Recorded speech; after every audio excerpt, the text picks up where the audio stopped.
Hi, I'm Rebecca Chen, and welcome to Ilkmade Careers Coffee Conversation, a show where we speak to various guests in the political space at different stages in their education and careers, digging deep to uncover the insight they've gained. In this episode, we're discussing job search strategies after a master's degree with Elisa Hicks in France, a delegate success manager at the Women's Forum, and a recent graduate with a master's in international public management from Sciences Po Paris. And Ramiar Jamal, a teacher in Iraq and a recent graduate from the University of Milan with a master's in international relations. And Santana Muthoni, an Africa-China specialist from Kenya who completed an interdisciplinary program in Chinese studies at Yenching Academy in Peking University. We'll discuss their thoughts and challenges in finding a job, what resources they had and felt that they didn't have, and what they discovered about the job search process along the way. What was your job search strategy after your master's degree? My job search strategy was majorly done on LinkedIn. And what I also used to do was going out for lots of career events that would be hosted in my university and in Beijing, and also really consulting with the career office of the Yenching Academy. They used to organize career workshops with different experts around the city, and they'd also bring in experts from the government to advise us on how to navigate the work visa and all such arrangements. Ramiar, let's hear from you. What have your job search strategies been during and following your master's? Basically, my strategy was an online strategy, applying for jobs from Iraq to Italy. All right, finding jobs there. I mainly use it Monster website. I also use it LinkedIn, but not a lot. I also use it a website here in Iraq that's very popular, and but as I said, it was mainly online. Sometimes I was called for interviews from Italy, but I could not just attend it, and I asked it to do the interviews online, but then they did not accept it. So I ended up finding out that it's not a good idea to apply for jobs online.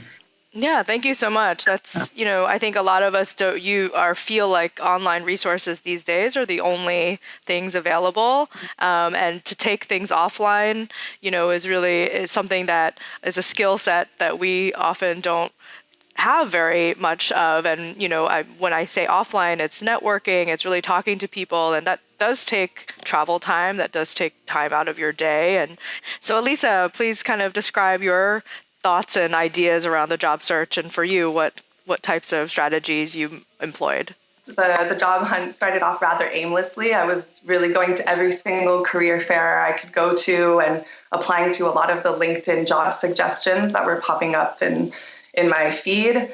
And it wasn't until second semester that I started feeling a little bit fed up with how discouraged I was feeling and feeling like I wasn't qualified enough. And I sort of had a realization that I really was qualified for a lot of the jobs in a way that other applicants weren't necessarily qualified in the same way. Realizing my own qualifications and changing my mindset really started helping me filter my job options and weeding out the ones that didn't necessarily interest me. Sort of what piece of advice would you give to a job seeker?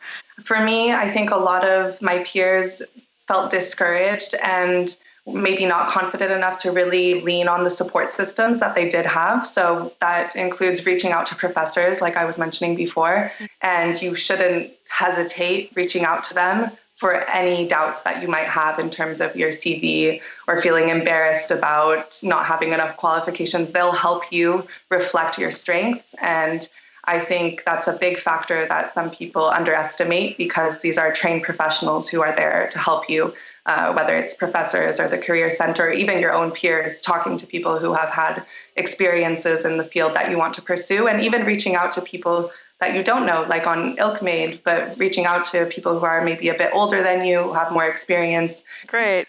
Santana, how about yourself? What do you think would be something you would tell someone in the same position? So I think what I'd do, I'd advise someone who's in the same state to start the job search quite early. So I started mine as soon as I got to Beijing. So I was already on the lookout. I was like, whoa, what's happening here? That's amazing that you started your job search right when you started your master's. I think that's a strategy. I like that.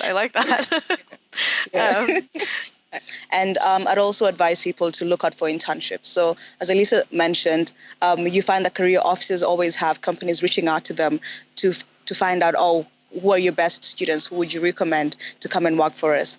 I advise people to be very specific, like recent master degree graduates. They should be very specific about the jobs they apply for, the location they apply for.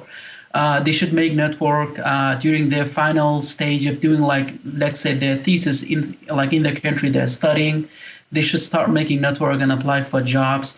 And they should not expect a lot. They should not expect just because they have a master degree they can apply for whatever job they want or wherever they want. Mm-hmm. Of course, work permit today it's a huge issue here. Well, I really want to thank all of our guests, and I think I think with the job search comes a lot of emotional and psychological health as well to maintain positivity. And I think given even your dynamic CVs and having very diverse backgrounds and skill sets, it oftentimes falls on that kind of hurdle for you to build that confidence.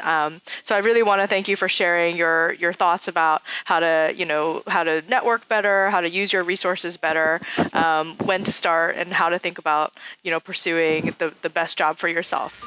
Thank you all for joining us, and we're looking forward to having you back on for another cup of coffee soon. We hope you enjoyed today's conversation. If you did, please share. And if you haven't already, subscribe or join our email list to stay in the loop about future episodes and new features. Until next time.